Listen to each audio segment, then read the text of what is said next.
Emmit the Slasher. All youths are easily influenced. They are susceptible to their parents' opinions, the media, and most especially their peers. Emmit was different.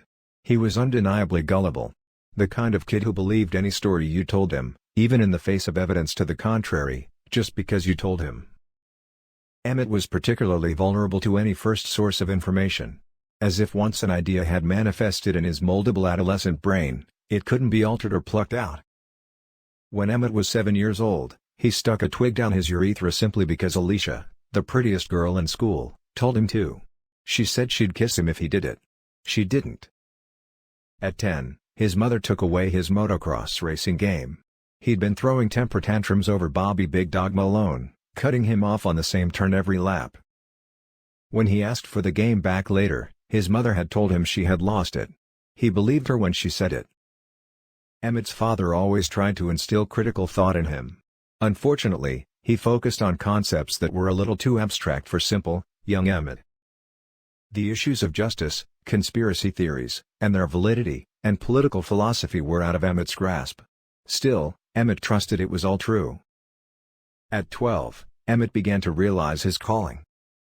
He'd stumbled across stories of killers and deviants, murderers and monsters. All too unbelievable to be true.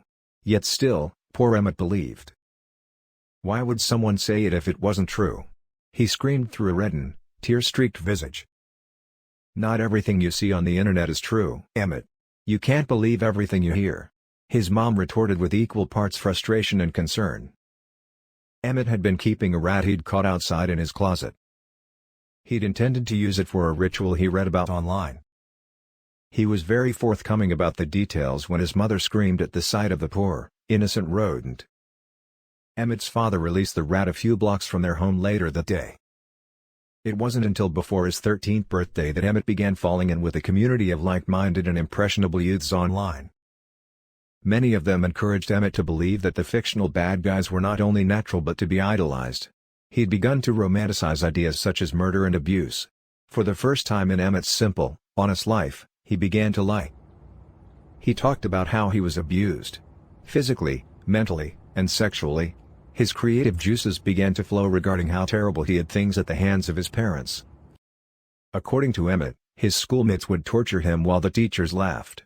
He made up a little story about how one of his classes was no longer devoted to mathematics but to exploiting and disfiguring his body. Emmit's stories and details were very compelling.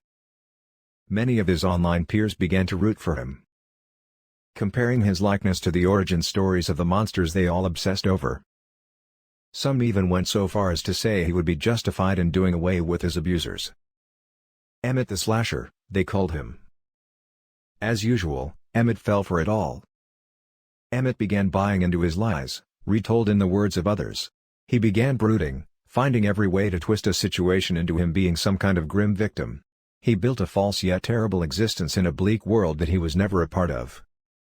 One day when Emmit came home from school, threw his backpack in the hallway, tore off his coat, and stormed to his room, stopping briefly in the kitchen. Emmit's parents, who were in the living room, began to take notice of his seclusion. He was always a bit of a loner, but he'd become more withdrawn than ever. After a brief discussion with his father, Emmit's mother decided to check on him. She approached his room and knocked on the door. "Emmit, honey, can we have a little chat?" No response. She gently twisted the door handle and edged the door open cautiously. "Emmit." Her words fell to a pause, followed by a scream that could be heard throughout the neighborhood. Emmit, kitchen knife in hand, was struggling to mutilate himself. He was determined, but a big part of him was still scared. So far, the damage he'd caused was only skin deep. As his mother stood before him in abject horror, she burst into tears. She ran forward to hold her poor baby boy. "We'll get you help, sweetie, everything's going to be okay, everything's going to." Once more, her words ceased, this time from a physical disorder rather than emotional. "I'm going to be famous, Mom. Everyone will know who I am," he whispered as his mother fell to the floor, gasping and gurgling. The thin gash across her upper chest began to burst further open slowly. Everything felt very different to Emmit than he had imagined it would. The sounds of his mother desperately clinging to life were profoundly disturbing. But he told himself that he needed to be steadfast. Emmit was standing at the side of the doorway when his father burst in, hollering after his mother. "Emmit! What happened? Call 911. He screamed through tears as he cradled his wife in his arms, ignorant to the malicious guilt of his son. Emmit crept from behind and stabbed his father in the back, leaving the knife inside as he slowly backed away from the grisly scene. Emmit's father froze in confusion before trying to swat at the knife buried in his back. He slowly released his wife, allowing her twitching body to hit the floor gently. He then keeled over beside his dying love. Emmit continued to persuade himself that he'd done the right thing.